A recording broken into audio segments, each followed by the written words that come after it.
ये आकाशवाणी का गोरखपुर केंद्र है। अब आप विकास राय से सुनेंगे प्रादेशिक समाचार।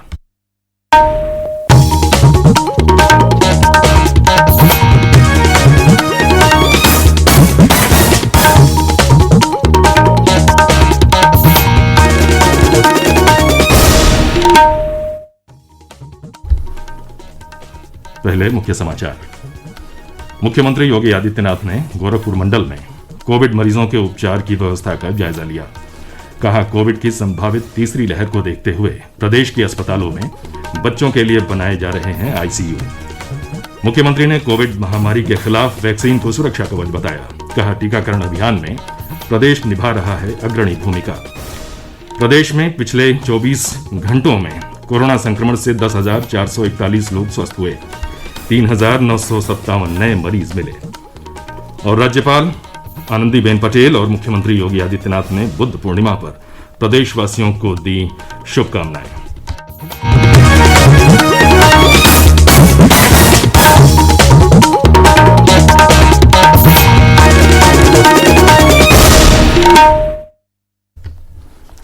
कोरोना संक्रमण में बढ़ोतरी जारी है। सभी श्रोताओं से अपील है कि लापरवाही न बरतें, सभी एहतियाती उपायों का पालन करें और 44 वर्ष से अधिक उम्र के जिन लोगों ने कोविड का पहला टीका लगवा लिया है, सही समय पर दूसरा टीका लगवाएं। 3 आसान उपायों का पालन करें और सुरक्षित रहें। मास्क लगाएं, 2 गज की सुरक्षित दूरी बनाए रखें तथा बार बार हाथ धोने और साफ सफाई का ध्यान रखें। और अब समाचार विस्तार से।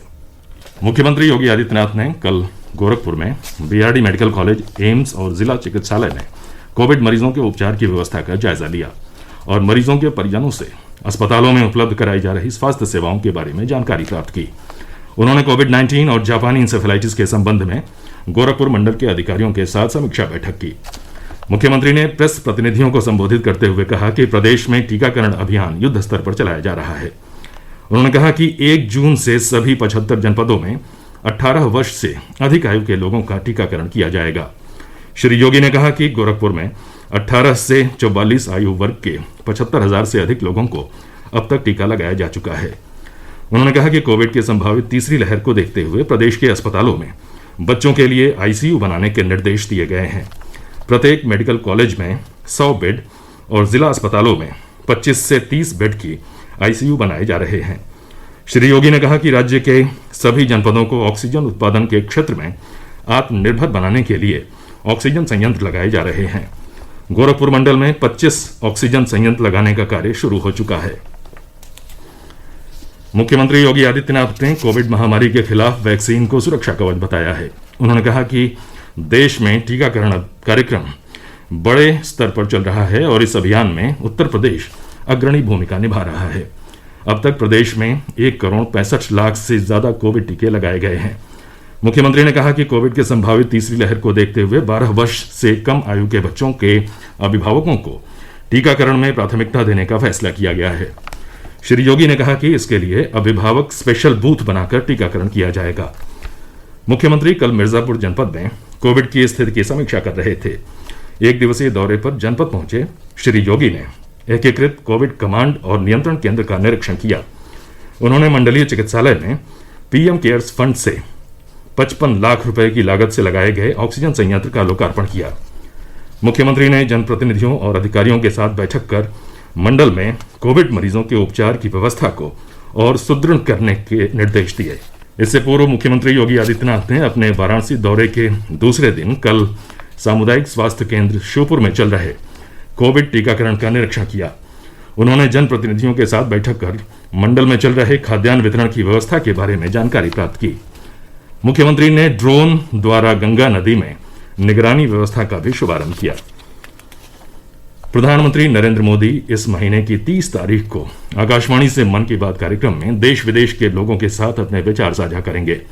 लोग अपने विचार नमो ऐप या MyGov ओपन फोरम पर साझा कर सकते हैं। श्रोता टोल फ्री नंबर 1800-117800 पर डायल कर हिंदी या अंग्रेजी में अपने संदेश रिकॉर्ड करा सकते हैं। ये समाचार आकाशवाणी गोरखपुर से प्रसारित किए जा रहे हैं। प्रदेश में कोविड संक्रमण के मामलों में लगातार कमी आ रही है। पिछले 24 घंटों में 3,957 नए मामले सामने आए हैं, जबकि इस दौरान 10,441 लोग स्वस्थ हुए हैं। राज्य में कोविड के सक्रिय मामलों की संख्या घटकर 69,828 रह गई है। पिछले 24 घंटों में महामारी से 163 लोगों की मृत्यु हुई है। अपर मुख्य सचिव स्वास्थ्य अमित मोहन प्रसाद ने कल बताया कि राज्य में कोविड से स्वस्थ होने की दर बढ़कर 94.7% हो गई है। उन्होंने कहा कि संक्रमण दर में कमी आ रही है और 24 अप्रैल को 19.1% रह चुकी संक्रमण दर इस समय 1.4% पर है। उन्होंने बताया कि प्रदेश में कोविड नमूनों की जांच का कार्य लगातार चल रहा है। एक दिन पूर्व 2,98,808 नमूनों की जांच की गई। प्रदेश में अब तक 4,73,00,000 से ज्यादा नमूनों की जांच की जा चुकी है। प्रदेश में अब तक 1,65,00,000 से ज्यादा कोविड रोधी टीके लगाए गए हैं। इनमें से 1,41,00,000 से ज्यादा लोगों को टीके की पहली डोज और 33,63,000 से ज्यादा लोगों को टीके की दूसरी डोज दी जा चुकी है। राज्य में 18 से 44 आयु वर्ग के 12,15,000 से ज्यादा लोगों को टीका लगाया गया है। केंद्र ने पिछले 4 दिनों में राज्यों और केंद्र शासित प्रदेशों के लिए फंगस रोधी औषधि एम्फोटेरिसिन बी की 43,000 से अधिक शीशियां आवंटित की हैं। केंद्रीय रसायन और उर्वरक मंत्री सदानंद गौड़ा ने बताया है कि सरकार सभी आवश्यकताओं को पूरा करने के लिए फंगस रोधी औषधि के उत्पादन में तेजी ला रही है। लखनऊ के किंग जॉर्ज मेडिकल यूनिवर्सिटी के डॉक्टर सूर्यकांत ने आकाशवाणी से बातचीत में कहा कि जिन लोगों की रोग प्रतिरोधक क्षमता अच्छी है उन्हें म्यूकर माइकोसिस यानी ब्लैक फंगस से डरने की जरूरत नहीं। उन्होंने कहा कि संक्रमण के आरंभिक 5 दिनों में स्टेरॉयड नहीं लेना चाहिए।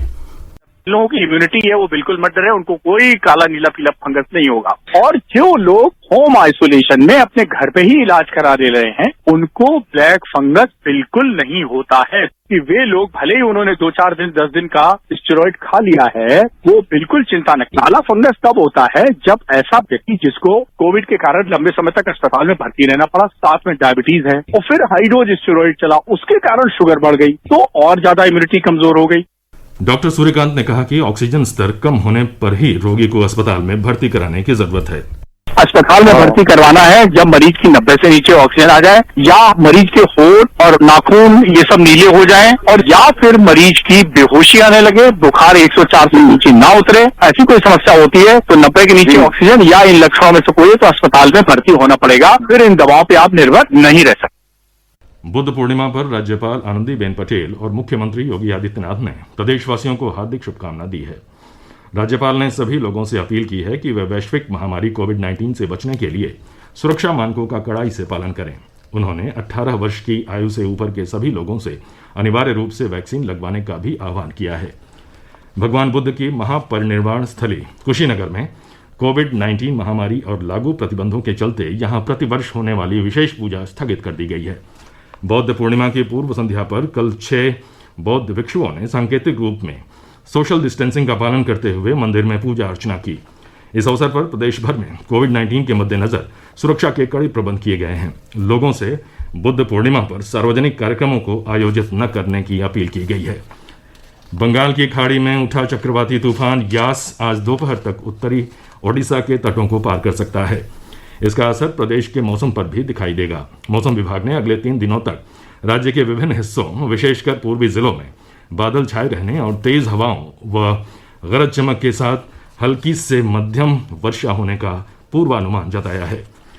प्रदेश के सूचना एवं जनसंपर्क विभाग ने सोशल मीडिया पर चल रही उन खबरों को अफवाह बताया है जिनमें कहा जा रहा है कि फतेहपुर जिले के ब्लॉक असोथर के गांव ललौली में 100 लोगों की मृत्यु हुई है।